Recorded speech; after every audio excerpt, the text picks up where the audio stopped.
Hello class, welcome back. Welcome to Composed Anesthesia. My name is Dr. Amol Kumar and today we'll start our second class of Spinal Anesthesia. So today the topic which we will discuss is about the pharmacology of local anesthetics in subarachnoid space. So after we put the spinal needle in the subarachnoid space, we administer local anesthetic there.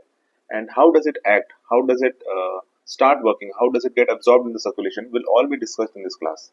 So let's begin. There are four factors which play a role in uptake of local anesthetics from the subarachnoid space into neuronal tissue. The first is the concentration of local anesthetic in CSF. Second is the surface area of nerve tissue which is exposed to the CSF. Third is the lipid content of nerve tissue, and fourth is the blood flow to nerve tissue. All these 4 points will be discussed, and how they affect the local anesthetic uptake in the CSF will be clearly understood. So first, we are going to discuss how the spinal cord absorbs local anesthetics, and that is done via two mechanisms. The first is diffusion, and second is absorption from the Virchow-Robin spaces. Okay, so about diffusion. First, we'll talk about diffusion. Diffusion is a slow process, and what happens there is that the anesthetic agent it moves from the CSF through the pia mater into the superficial spinal cord. Okay, so you give the drug in the subarachnoid space. After that, there is a pia mater, and the drug from the CSF starts diffusing through the pia mater into the superficial part of spinal cord. So as we can understand, this diffusion process is only going to affect the outermost part of the spinal cord. It is not going to go deep. Okay, but however, the second mechanism, which is called as Virchow-Robin spaces, what happens in this is, okay, look at this diagram. Okay, this thing which we are seeing here is the pia mater. All right, and this space which we are seeing is the subarachnoid space. Okay, and this is a vessel. This is a vessel which is piercing the pia mater. If we zoom further, this structure is the pia mater, and this structure penetrating is a artery, and which further divides into the capillaries. We can see there is a small periarteriolar space here, right? This space is called as the Virchow-Robin space. So these are the areas of pia mater surrounding the blood vessels penetrating the CNS. And what do? They connect two perineuronal clefts around the nerve cell bodies, and which allow the anesthetic agent to reach deeper areas of the spinal cord. So the superficial areas of spinal cord is the mechanism which acts there is by diffusion, and the deeper parts of the spinal cord, the mechanism which acts there at that point is via the Virchow-Robin space absorption. Okay. Second factor we talked about was lipid content. So we have to understand, higher the lipid content, higher the uptake. So we know that myelin has a high lipid content. So whichever tissue which is myelinated will have a higher lipid, and therefore the absorption at that those tissues will be higher, and the non-myelinated tissues will obviously have a lower absorption and increased risk of damage. Second point we discussed about was blood flow. Again, like myelin, higher the blood flow, faster the removal. So if the blood flow at a given point is high, the drug will be flushed from that area in a rapid manner as compared to the areas where the blood flow is less. And also we will talk about some drugs which increase the flow or decrease the flow. So tetracaine, this increases the flow, and lidocaine and bupivacaine decreases it. So when you administer these drugs, definitely the elimination is going to be impacted. All right, moving forward. So now we discussed concentration, we discussed the surface area of nerve tissue exposed, we discussed the lipid content, and we discussed the blood flow, how these factors affect the uptake of local anesthetic in the subarachnoid space. Now we will talk about the distribution of local anesthetic. You have given the drug in the subarachnoid space, how is it going to be distributed? And what are the factors which affect the distribution of the local anesthetic? So, the determinants of local anesthetic spread in the subarachnoid space, the first one is the drug factors, that means the properties of local anesthetic solution. Second is the patient factors. Third is the technique of injection. In drug factors, the first one is the varicity, the dose, the volume of the drug, and the specific gravity of the drug.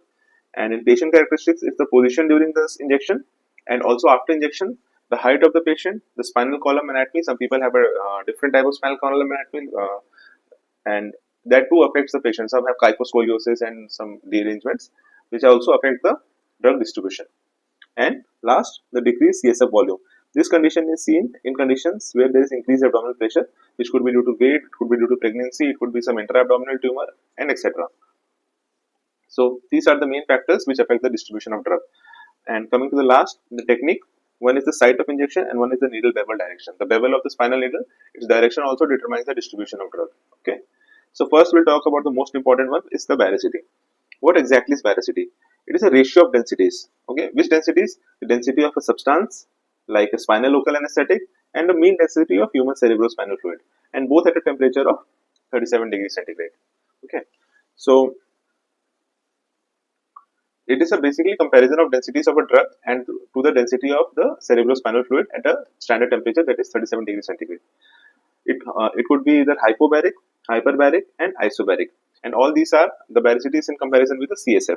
And one thing we have to know is that the baricity is the main determinant of how local anesthetic is distributed when injected into the CSF. It is the most important determinant. So we have to understand the baricity extremely well. Okay. So first we'll talk about what hyperbaric solution is. In hyperbaric solution, the local anesthesia is more denser than the CSF. The density of local anesthesia is more than the CSF, and a solution can definitely be made hyperbaric. How? You can add glucose to it. If you add glucose to a solution, the solution becomes hyperbaric. For example, the normal bupivacaine ampule, that is heavy. What does it contain? It is a 4 ml ampule, right? And each ml has 4 mg of bupivacaine and 80 mg of dextrose, right? So this dextrose, the dextrose which gets added makes this solution heavy. So what happens when you give a hyperbaric solution in the CSF? So when you the solution has a property, it tends to move to the most dependent area of the spine, which is normally T4 to T8. You can see there is a the spine on the thoracic region is bent outwards. So there is a curve formature. It is the most dependent area of the body, and the drug goes and deposits there. Other thing is that if you put the patient in head down, it will move against the gravity. Okay, if you put the patient in head down, it is going to move cephalad. I'm sorry, it moves with the gravity. I'm so sorry, it's a correction. When you make a patient head down, the drug is going to move along with the gravity, and the drug will distribute cephalad. If you are going to put the patient in a lateral position, if you put it in right lateral, the drug is going to be distributed towards the more on the right lateral side. Okay, and such things we do when we are doing orthopedic surgery, especially in a one limb. You are going to operate, for example, a patellar surgery, or you are going to operate wiring surgery in a patella. You are just going to give spinal and move the table downwards on the direction on which patella is going to be operated. For example, on the right side patella, you are just going to you're just going to turn the bed a little bit down on the right side, so the drug gets more distributed towards the gravity, and the right side will have more effect. Alright. Similarly, if you have given a spinal and you want to achieve a level of T6, for example, and now you know that the patient, on checking, you know the sensory sensation at T10 is gone. So what to do? You put the head down, head. You ask a pharmacist, or you yourself make the OT table cephalad. You make the OT table head down. So what happens is the drug starts moving towards the cephalad direction, and sooner you are going to achieve the T6 level. This phenomena is totally reversed when you use the solution of hypobaric. In hypobaric, what happens is, if you tilt the patient bed on the right lateral side, the drug is going to go on the opposite direction. That is, it is going to distribute on the left side. Okay, we will try to understand this more after seeing the PowerPoint presentation. See, when the patient is in head down position, the hyperbaric solution spreads cephalad. Okay, and in lateral position, the hyperbaric solution will have greater effect on the dependent side. When you ask the patient to turn lateral, the one on which the side which is facing the bed, means the side which is more dependent, will have more effects as compared to the other side. And they also tend to distribute towards the most dependent area of spine, that is normally T4 to T8, as we told. Hypobaric solution is totally different. When you put the patient in head down, the hypobaric solution will spread towards the caudal side. In lateral position, the hypobaric solution will have a greater effect on the non-dependent, that is on the upside. Okay, not on the side which is touching the bed, on the other side. And how do you make a solution hypobaric? You simply add sterile water or fentanyl. Okay, and obviously in the hypobaric solution, the local anesthetic is less denser than the CSF.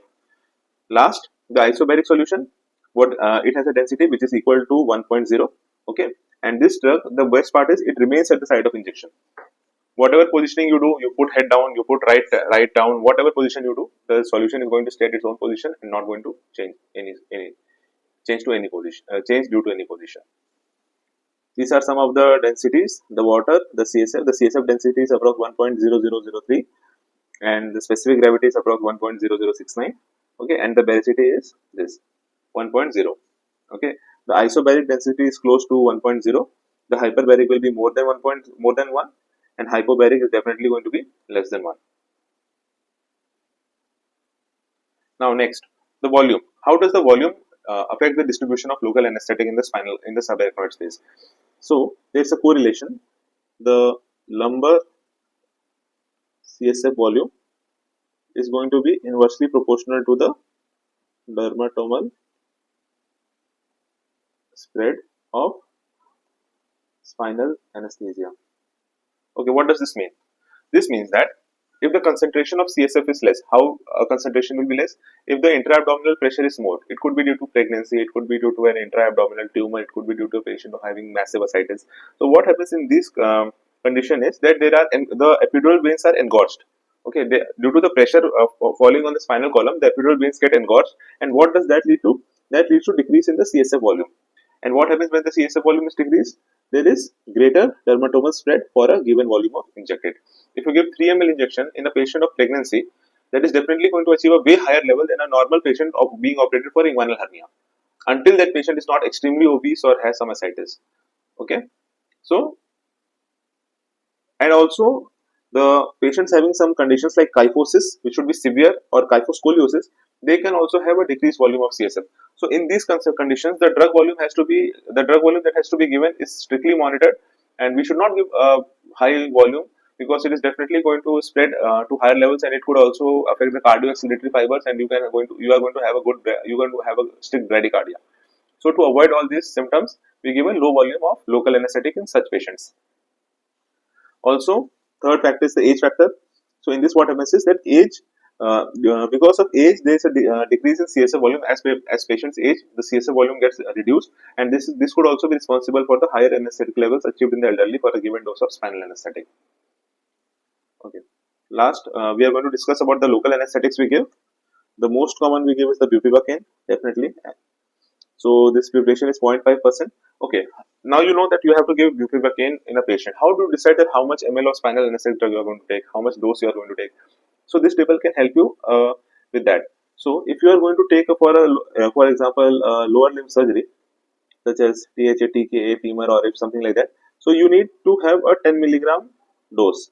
Okay, and for like some ambulatory lower limb surgeries, a 7.5 milligram is good enough. This is plain bupivacaine. And if you want to take bupivacaine 0.75% and 8.25% dextrose, that's bupivacaine heavy. For upper abdominal surgeries, you need to give 12 to 18 mg. For lower abdomen, 12 to 14 mg. And for some distal surgeries of perineum and lower limbs, you can just give 4 to 10 ml. Actually, this dose also depends on what additive you are giving along with. Okay, if you give an additive, definitely the dose might alter. Other drugs which we sometimes use is ropivacaine. Okay. So this mark this table. This table has been taken up from Morgan's, and we can actually if you give a plain bupivacaine heavy, duration of surgery could be 1.5 to 2 hours. After that, the spinal levels will start regressing. If you give it with an additive, that is for example epinephrine, the duration is going to definitely increase from 1.5 to 2.5 hours. When you give additive, the duration of the spinal anesthesia, the drug dosing required of the local anesthetic definitely changes. Now we give some additives. What additives we most commonly use? We use fentanyl, use morphine. Okay, some people sometimes use clonidine. So, for example, morphine dose is 125 to 250 mics, and the duration for which this lasts is approximately 4 to 24 hours. However, there are some side effects of these opioids. These are new agonist group of drugs. They have itching, nausea, urinary retention, sedation, respiratory depression. And one thing with morphine is that very importantly, the respiratory depression in morphine is delayed. Okay, so what do? You reduce the dose in older patients and patients with sleep apnea. These patients are already prone for respiratory depression, so we give a low dose of morphine in them. Other is fentanyl. The dose of fentanyl is 10 to 25 mics, and duration for which fentanyl acts is approximately 1 to 2 hours. Okay. So with that, we have tried to cover all the pharmacology of spinal anesthetic. Hope it is quite clear. In the first part, we discussed the anatomy. Second part, we have discussed all the pharmacology of local anesthetic that we are going to give. In third part, we are going to discuss how we give the needles and all the things. Okay, and after that, we are going to discuss the systemic effects and later on the complications. This is how we're going to proceed. I hope you like the class. Thank you so much for being here and wish to see you soon.